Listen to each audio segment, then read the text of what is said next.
In this video, I'm going to show you how to underline text in Photopea. First, open your Photopea project and create the text you want to underline using the Type tool from the left-hand side of your screen. Click anywhere on your canvas and type your text. Once your text is ready, double-click on it to highlight it so you can apply formatting. Next, you need to access the Character panel, which contains text formatting options. On the right-hand side of your screen, look for the panel with the T icon. If it is not visible, go to the top menu, click on Window, and enable the Character option. Once the Character panel is open, you will see various text settings, including the Underline option. With your text highlighted, simply click on the Underline icon in the Character panel.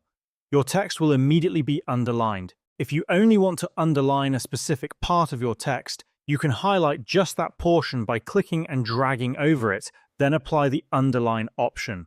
If you want to remove the underline from a specific part, select that portion again and click the Underline option once more to toggle it off. This allows you to control exactly which parts of your text are underlined.